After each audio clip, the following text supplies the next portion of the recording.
As the commissioner for culture, ka ife ikwu maka ụmụ gị eji amamara ma mkpọ afọ ụmụ gị because ọ ndị dibịa ka ha bụ ndị dibịa etago as a culture commissioner etago na the tray na-akpọzi the Anambra tray ekeghị ite Onyeze Akwa Okuko ọfa ka na-aya. Would you say for a fact na ndị aketa bụ ndị a na-aya because this is your a government ndị aketa ka ihe eji ka jide ha enwe ha afọ n'aka ha enwe ihe fa kwesịrị ime ha na-emerọ ka enwe ihe achọpụta na ha bụ ịma na onwe ife a na-akpọ sub judice okwu nọ na court ihe ejeje ma ebe ya ọnụ ịghọtago mana sọsọ ife mmekwu bụ na gọọmenti bụ government of rights and equity ịghọtago so okwu fiaba mmadụ na-aba arụ eje na court amfa nwere ndị na-representative na court ịghọtago fa ya determine ezi ebe ahụ malụ ihe a dịkwa ọ bụ eziokwu na ọ bụ na ọ bụrụ eziokwu o nwere ndị ejide naba anụnụ na onwe onye ya ejide kịta agaghị aka n'ukwu mgbe ejola ajụ na abọ na ịtọ asị anaba nwee nke ya bụ etu asị mba ka enyokwukwuo ife a ka amara ka o si mee onye a dịkle nwe gba ọfụma ọ nabala onwe ya gọọmenti oyelizi mmadụ gọọmenti bụ fọ ndị mmadụ nsogbu adịrọ fa nwere ike etu ọbụla o si dapụta ịghọtago I wish them well ọkwọtago dị fa nwa ọ ife otu si ịbụ the more they na-enwe aṅụrị so that's what I will say. Ife ọbụla kọtụ kwuru ịmanụ ife kọtụ kwuru ka kọtụ lili amosu na ịchọpụta nke vezolezo mana the beauty of the court system bụ na onye a na-accuse nwere right ịkpọta onye ya enyere aka defend kọwa chikena enwe ụmụazị na-ede exam na HPE nwere exam question ajụ types of race in Nigeria onye nwere de long jump de long race de ọsọ abịọla de ọsọ soludo ọsọ soludo kịta asozikwa na types of race enwere na Nigeria. Gịnị bụ ọsọ soludo a na-ekwu ka ndị na-agbanya bụ ọsọ? A sị na ọkụkọ ada ọgba ọsọ na-enwere ihe na-achụ ya ọkwụghọtago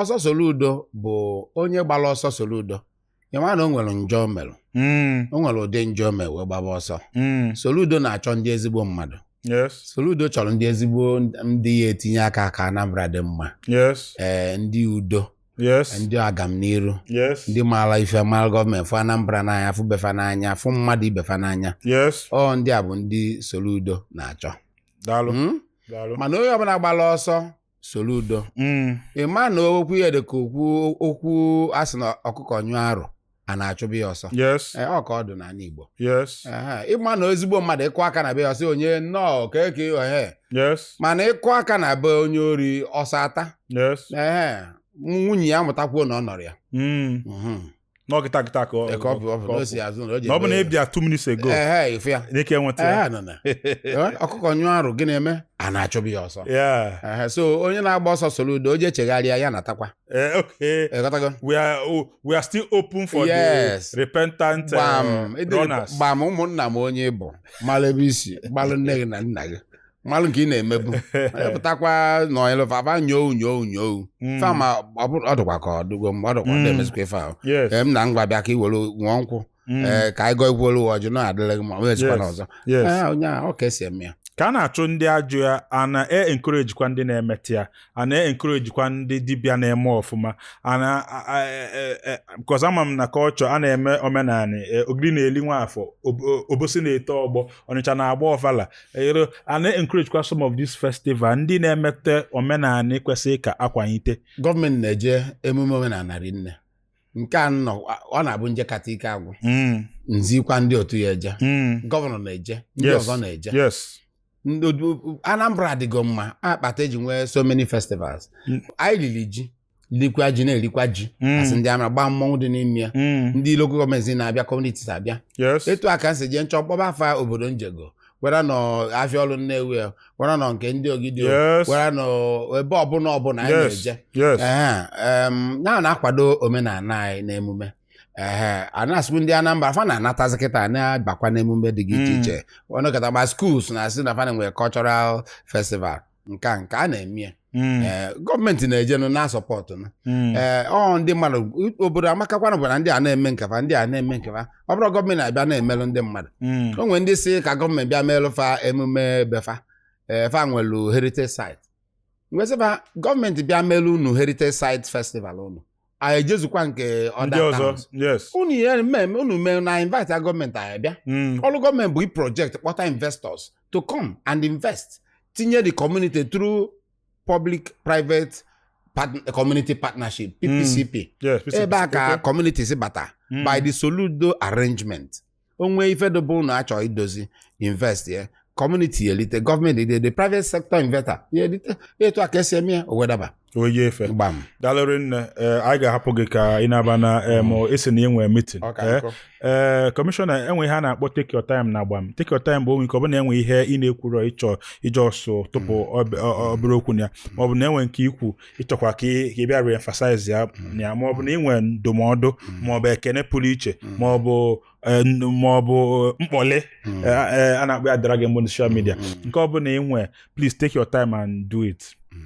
ife ọdọ m n'ime bụ na ezigbo ife ada atụghị aka ọjọọ maka na ezigbo ife ka ọ bụ Anambra adịgo mma ife anyị nọ n'akịtị onye ọbụla tinye aka a mekerekwa ndị opposition parties na Anambra maka na ine anyị ya afụ na aka nyọrọfa maka na fa afụ na Soludo na-alụ ọrụ the reason eji enwe opposition bụ ọ bụ na onye ara eme iwenite aka mana kịta ọ na-eme ọfụma even Tinubu president bịa kwuo na gọvanọ na-eme ọfụma ụmụnna kwuru na gọvanọ Soludo na-eme ọfụma ụmụ nwaanyị kwuru ya ndị youth kwuru ya ndị ụka na-ekwukwu ya ndị dibịa kwanụ ndị dibịa na-ekwukwu ya ndị dibịa na-ekwu ya ndị dibịa mụnafa mee meeting si na onwe ndị bụ ndị ezigbo si rapụ ndị enu na ọ bụrụ fa they have associations fasokwu achụ ndị abụrụ ya fasi anyị rapụ ka fa wela kafa chụọ ndị a na fa ma anya ya na-elene na nke alọrọ alọ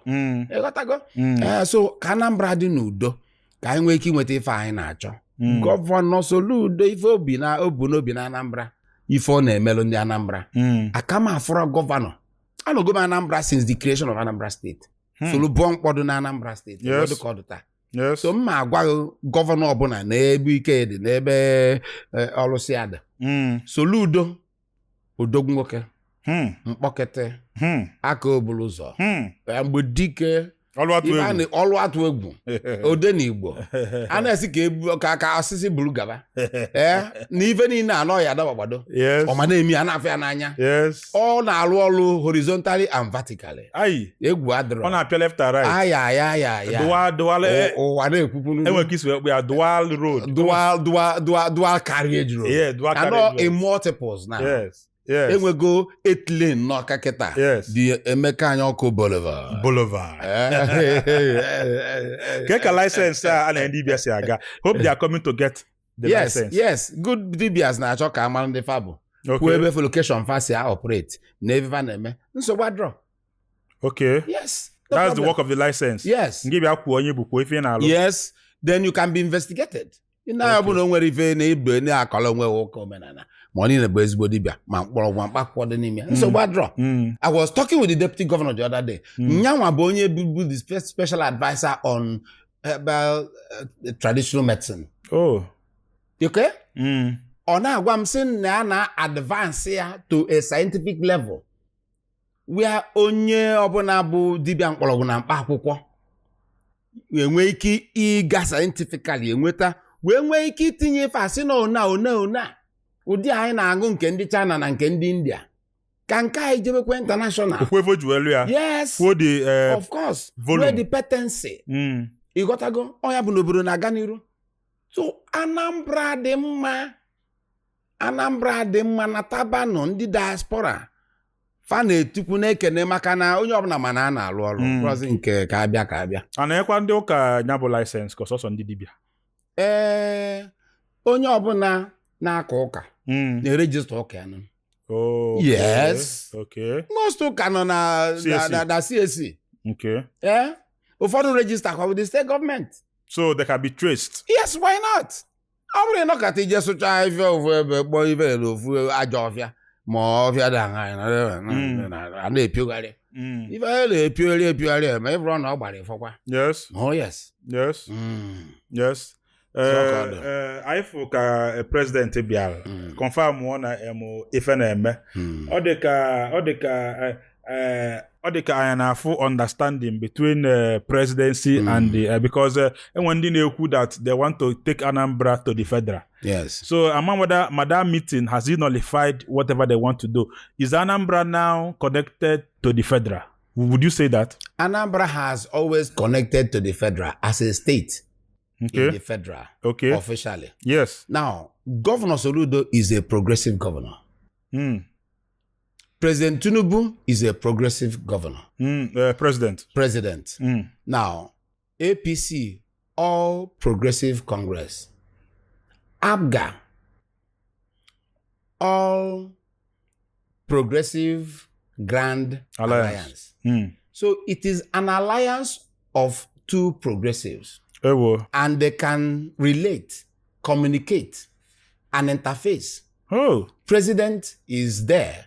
The leader of the progressives in Anambra State is the governor of Anambra State, the solution governor, Professor Chukwumacha Soludo CFR. So, we know na APC, we know na APGA. Soludo is the chief and leader of all the progressives in Anambra State. See what you to are. See what you to are. Oh, yeah. What you to are. I said that onye atu n'ilu kọwale ya idu atụ malụ na ige jiwe nne nwami a na n'iyi maka na nke a kịta bụ a figurative expression. Anyị na-ekene gị Honorable Don Onyenji. We followed you when you are working with ABS. Anyị ka bụ ụmụazị no. So anyị amara gị mgbe ị na Enugu mana anyị ma gị mgbe ị nọ 88.1. We enjoy your programs and everything. Then mgbe anyị nọ n'ije government, some of us were excited and some of us were also happy to meet you. Nwa gị bụkwunu one of us who na-eme ihe gbasara entertainment. So we are like we have one of us here to represent us. We are glad that you're doing well. If I'm not more than criticism, Imani there more for me. I got obela aka. He will sit here up. He will make it then. Yes. Though I am a fun city, but life is not a fun city. Life is not a bed of roses because it too relax. And when say hey God, oh makana ana chakwa Soludo ọkụ one or two places. Ọ na-emekwa ya. Ọ na-eme ka ọfụ n'anya. Ekenela anyị ọlụ atụ egwu ife ọ na-eme na-atụ anyị n'anya. Ndị be anyị ebe aka ga-eweta na njedebe n'oge gbam. Ana m ekene unu ka unu si nọnyere anyị tata. Onye anyị na-anọ tata bụ oke mma Mr. Commissioner for Culture, Tourism and Entertainment. Ngwanụ ndị be anyị afam ka bụ Dr. Chijioke Igwendụ Dogobu bụ ya mbaba ezigbo onye Aba. Ngwanụ ka o mesịanụ. Peace. I nwere akọpụlụ iche ịchọ ọkụ ụwa nọ. I nwere ife dị n'obi ịchọ ikwu gbam. I nwere ife dị omimi ịchọ ọkụ onye ọbụla malụ. O nwere akala aka izole ezo ịchọ ọkụ ụwa fụ na inwe passion for. Bịa na gbam ka ụwa nụ onu iyi. I nwere business ịchọ ịkwụnye n'ọkụ. O nwere product ịchọ gosoro na gbam. Ịchọ ka ife ị na-ele, ife ị na-eme na-aga as viral as gbam. We are here for you. Contact the number on your screen. Kai kunye ino kuke fono neme. Adamu aka. Gbam is the biggest Igbo interview in the world. Come and find out for yourself. Thank you.